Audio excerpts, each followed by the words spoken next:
Hello साथियों, नमस्कार। आपके अपने यूट्यूब चैनल पर हार्दिक अभिनंदन व स्वागत। आज हम बहुत ही महत्वपूर्ण टॉपिक है हिंदी साहित्य के इतिहास के जो भर्ती परीक्षा में पूछे गए प्रश्न हैं। यह प्रश्न मोस्ट इम्पोर्टेंट, जैसे यूजीसी नेट जेआरएफ का एग्जाम हुआ था 2023 को, उसमें ये महत्वपूर्ण प्रश्न थे। बाकी यह प्रश्न सभी अन्य भर्ती परीक्षाओं में भी पूछे गए हैं। तो आज हम लगभग व्याख्या सहित लगभग 9-10 प्रश्नों का अध्ययन करेंगे। शुरू करते हैं। पहला प्रश्न है हिंदी साहित्य इतिहास का। भाषा के रूप में अवधि का प्रथम प्रयोग किस रचना में मिलता है? तो यानी भाषा के रूप में जो अवधि भाषा है, इसका प्रयोग किस रचना में सबसे पहले मिलता है, ये बताना है। तो प्रश्न संख्या 1 का जो सही उत्तर होगा वह होगा चंदायन। ऑप्शन संख्या 3 इसका सही है। अब इस चंदायन के बारे में व अन्य जैसे खलिकबारी, उक्त व्यक्त प्रकरण किसकी है, मृगावती किसकी है, इसके बारे में भी जानते हैं। तो सबसे पहले देखते हैं चंदायन।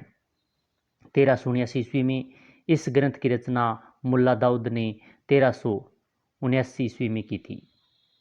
यह अवधी भाषा का प्रथम उपलब्ध ग्रंथ माना जाता है। यानी जो मुल्ला दाऊद द्वारा रचित है चंदायन, ये अंदर जो अवधी भाषा है इसका प्रथम उपलब्ध ग्रंथ माना जा सकता है। इसमें नायक लोर यानी लोरिक और नायिका चंदा का अनुक्त प्रेम चित्रण किया गया है। चंदायन जो रचना है इसमें प्रेम कथा का वर्णन किया गया है, प्रेम का वर्णन किया गया है। प्रथम सूफी प्रेमाखंड काव्य यह माना जाता है। अगर प्रथम सूफी प्रेमाखंड काव्य भी पूछे तो वो भी चंदायन होगा।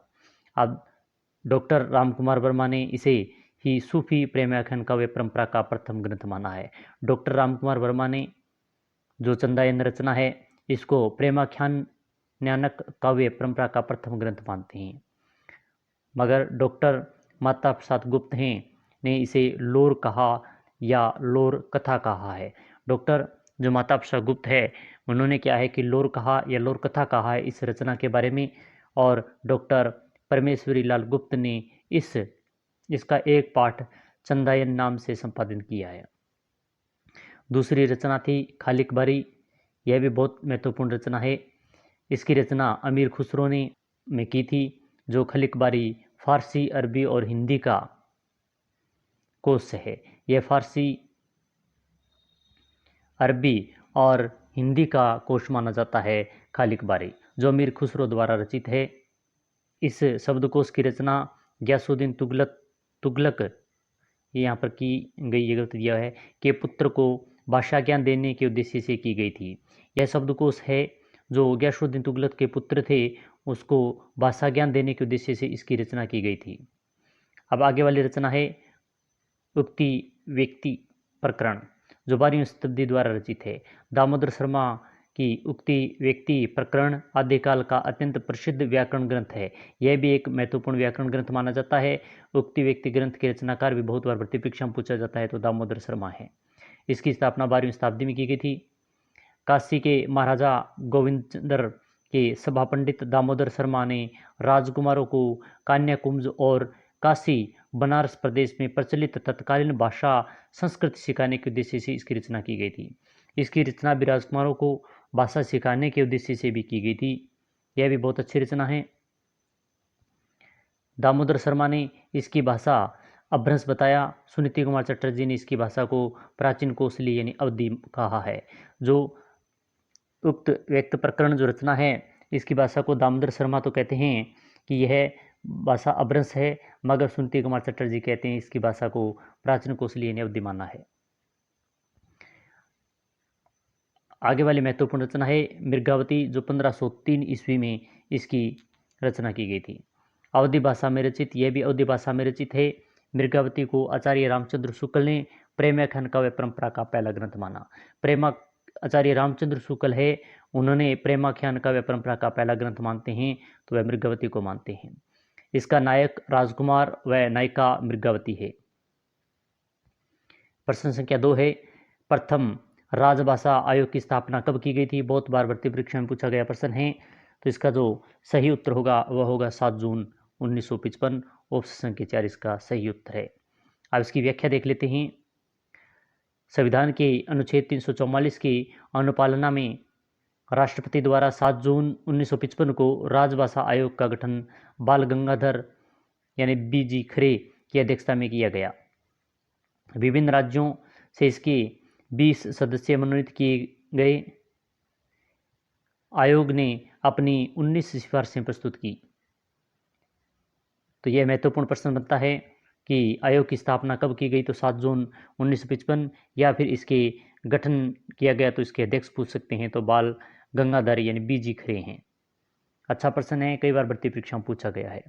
प्रश्न संख्या 3 है, बघेली बोली किस अपभ्रंश से विकसित हुई है?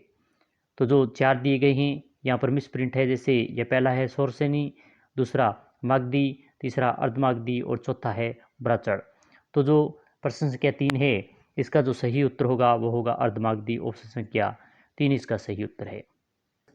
उपभाषा और बोली संबंधी महत्वपूर्ण तथ्यों पर चर्चा कर लेते हैं। कुछ विद्वान हैं वो अपभ्रंश को कई 5 मानते हैं, कई 6 और कई 7, अपभ्रंश कई 6, कोई 5, 6, 7 और भाग मानते हैं। तो हम महत्वपूर्ण 6 भागों की चर्चा करेंगे और इसी के साथ उनकी जो उपभाषा है और बोलियों के बारे में भी चर्चा करेंगे। तो सबसे पहले है शौरसेनी अपभ्रंश। इनके अंतर्गत जो उपभाषा आती है वो पश्चिमी हिंदी, और पश्चिमी हिंदी के अंतर्गत जो बोली है वो खड़ी बोली जो कोरवी है, ब्रजभाषा है, हरियाणवी जिसे बांगरू कहते हैं, बुंदेली है, और एक और है कन्नौजी।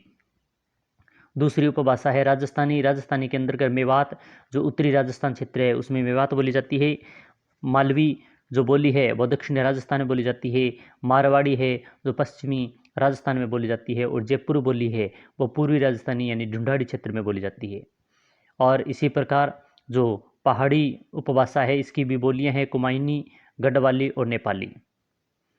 अर्ध मागधी जो अर्ध मागधी अपभ्रंश है इसमें पूर्वी है और पूर्वी हिंदी आती है। पूर्वी हिंदी के अंतर्गत अवधी, बघेली और छत्तीसगढ़ी ये 3 बोलियां इसके अंतर्गत आती है। जो अपभ्रंश है इसमें बिहारी, और बिहारी के अंतर्गत 3 बोली आती है, मगही, मैथिली और भोजपुरी। और इसके अलावा मागधी में जो उपभाषा है वो बिहारी के अलावा बंगला, उड़िया और असमिया ये 3 आते हैं। पेशाची अपभ्रंश है। पेशाची के अंतर्गत पंजाबी और लहंदा बोली उपभाषा आती है, और ब्राह्मण के अंदर सिंधी और महाराष्ट्र में मराठी ये महत्वपूर्ण इनकी बोलियां थी। प्रश्न संख्या 4 है, स्पर्श संघर्षी व्यंजन ध्वनि कौन सी है? तो जो 4 दिए गए हैं इनमें से बताना है। तो प्रश्न संख्या 4 का सही उत्तर होगा झ। ऑप्शन संख्या 4 इसका सही उत्तर है।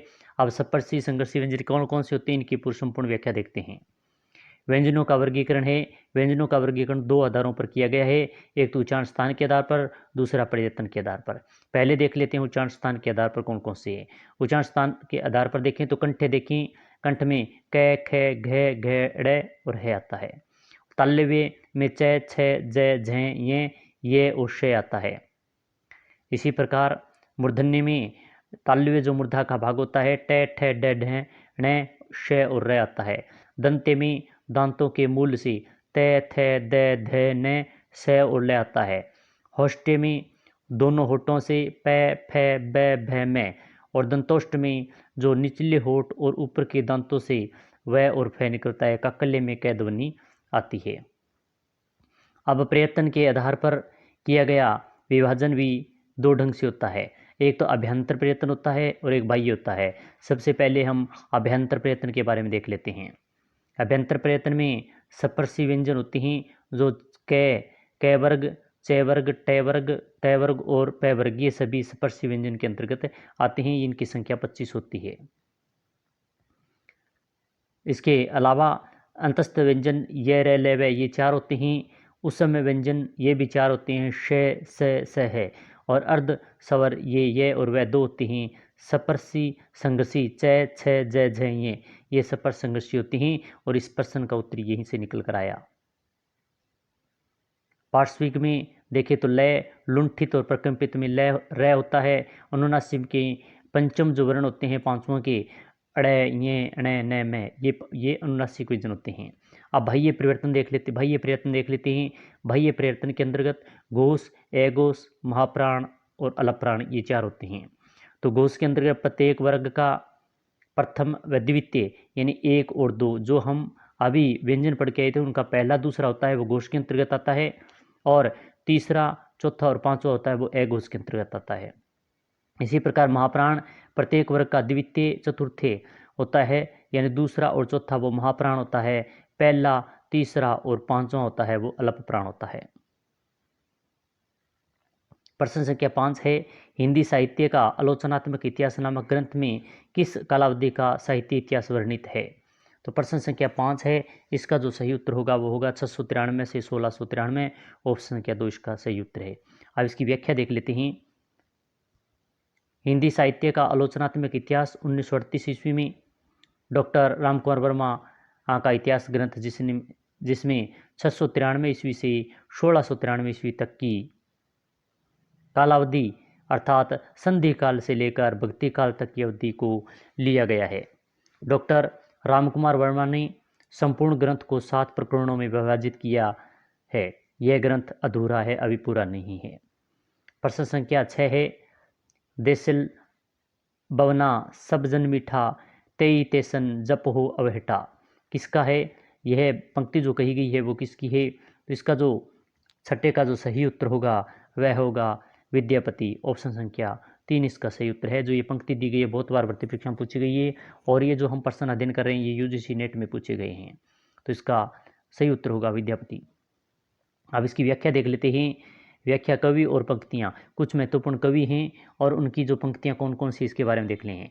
विद्यापति का जीवन परिचय देखें तो 1350 से 1450 ईस्वी तक इनकी पंक्ति है, देसल बवना सब जन मीठा ते ते जन जपो अवहट्टा, ये कीर्तिलता से ली गई है। दूसरी है देवसेना की, जो जग सारण भाषईद सो भई कहिए सारू जो पालई सौ भाई करी सो सरी पाउरी पावी पारूं। ये देवसेना की महत्वपूर्ण पंक्ति, ये पंक्तियां हैं जो बार बार भर्ती परीक्षा में पूछी जाने वाली पंक्तियां हम यहाँ लेकर आए हैं। यह श्रावण का 4 933 ईस्वी में द्वारा रचित है। हेमचंद्र जो 1085 से 1172 ईस्वी तक, भला हुआ जो मोरिया बहनी मारा कूत लज्जेन जू बेसू जग भगा घरू इंतु, ये पंक्ति भी हेमचंद्र की बहुत महत्वपूर्ण है। गोरखनाथ 13वीं शताब्दी, अवधू रहिया हाट बाट रूप विरह की छाया लज्जेब काम क्रोध लोभ मोह संसार की माया, ये जो पंक्ति है ये गोरखनाथ की है, बहुत महत्वपूर्ण है। और ये जो पंक्तियां हैं बार बार भर्ती परीक्षा में पूछी जाती है, इनको आप अच्छी तरीके से अध्ययन करें। प्रश्न संख्या 7 है, राधा के प्रेम संवेदन के माध्यम से जीवन को समझने का एक सफल प्रयत्न किस रचना में है? तो प्रश्न संख्या जो 7 है इसका जो सही उत्तर होगा वो होगा कुनुक प्रिया। ऑप्शन संख्या 4। अब इसकी व्याख्या देख लेते हैं। कनक प्रिया 1969 ईस्वी में रचित द्रविड़ भारती द्वारा रचित है प्रिया, जिसमें राधा और कृष्ण की प्रणय कथा है। इसमें राधा और कृष्ण की प्रणय कथा यानी प्रेम कथा का वर्णन किया गया है कनक प्रिया। इसमें राधा के प्रेम संवेदन के माध्यम से जीवन को समझने का सफल प्रयत्न किया गया है। आत्मजयी जो रचना है कुंवर नारायण द्वारा रचित है और 1927 से 2017 तक कुंवर नारायण का जीवन परिचय। कुंवर नारायण द्वारा रचित कंठोपनिषद के नचिकेता प्रसंग पर आधारित प्रबंध काव्य है। ये आधुनिक चेतना का काव्य है। आत्मजयी के पात्र प्रतिकाव्य व्यक्त करते हैं।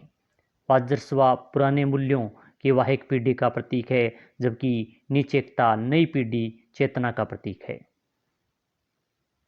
लोकायतन जो 1964 में रचित है। सुमित्रानंद पंथ जो 1900 से लेकर 1977 तक जीवन परिचय इनका द्वारा रचित महात्मा गांधी के जीवन पर आधारित महाकाव्य है। जो लोकायतन है ये महात्मा गांधी के जीवन पर आधारित एक महाकाव्य है। इस रचना में 2 खंड यानी बाह्य प्रवेश और अंत्य चैतन्य है और 7 अध्याय हैं। इस महाकाव्य में मानव विकास की गाथा को मिथकों के माध्यम से प्रस्तुत किया गया है। इसकी पृष्ठभूमि में द्वितीय विश्व युद्ध के महाविनाश की पीड़ा है। इसमें गांधी जी को छोड़कर शेष पात्र कल्पित हैं। यह सभी पात्र इसमें काल्पनिक है अन्य को छोड़कर। संशय की एक रात ये भी बहुत महत्वपूर्ण रचना है जो 1972 में रचित है। नरेश मेहता का जीवन परिचय 1922 तक। नरेश मेहता द्वारा रचित खंडकाव्य संशय की एक रात, जिसमें राम की संशय का एक चित्रण है कि एक सीता के लिए नरसंहार करना उचित है। फिर राम ने सोचा युद्ध सीता के लिए नहीं प्रजा के लिए करना आवश्यक है। प्रश्न संख्या 8 है अयोध्या सिंह उपाध्याय हरियोद्ध द्वारा रचित ठेठ हिंदी का ठाट किस विधा की रचना है। तो प्रश्न संख्या 8 है, इसका जो सही उत्तर होगा वो होगा कहानी। ऑप्शन संख्या 3 इसका सही उत्तर है। अब व्याख्या देख लेते हैं। अयोध्या सिंह उपाध्याय हरियोद्ध, जिनका जन्म 1865 ईस्वी में हुआ, 1947 में उनकी मृत्यु, के उपन्यास, दो उपन्यास महत्वपूर्ण है। ठेठ हिंदी का ठाठ जो 1899 ईस्वी में, और अध खिला फूल ये भी बहुत महत्वपूर्ण है, 1907 ईस्वी में रचित है। कई बार भर्ती परीक्षा में प्रश्न पूछा जाता है इनके बारे में। प्रश्न संख्या 9 है चिट्ठिया हो तो हर कोई बांचे निम्न में से किस साहित्यकार के पत्रों का संग्रह है। तो प्रश्न संख्या जो 9 है इसका जो सही उत्तर होगा वो है रेणु जी। ऑप्शन संख्या 3 इसका सही उत्तर है। अब इसकी व्याख्या देख लेते हैं। चिट्ठियाँ हो तो हर कोई बांचे 1999 में ये रचित भारत यायावर द्वारा प्रकाशित कराया गया। यह फणवेश्वर नाथ रेणु का जो जीवन परिचय है वो 1921 से 1977 तक रहा के पात्रों का संग्रह है। तो आज हमने बहुत ही महत्वपूर्ण लगभग 9 प्रश्नों का अध्ययन किया जो परीक्षा की दृष्टि से बहुत महत्वपूर्ण है। और आपने देखा होगा कि 9 प्रश्न नहीं, लगभग 20-30 प्रश्न हो गए, क्योंकि प्रत्येक प्रश्न में हमने व्याख्या सहित अध्ययन किया जो हर लाइन में एक। क्लास कैसी लगी उसे बताएं, लाइक करें, शेयर करें और चैनल को सब्सक्राइब करें। साथ ही में बेल आइकन दबा के रखें क्योंकि किसी प्रकार की नई क्लास का नोटिफिकेशन आपको मिल सके और आप अपनी तैयारी बेहतर ज़बरदस्त कर सकें। इसी के साथ जय हिंद, जय भारत।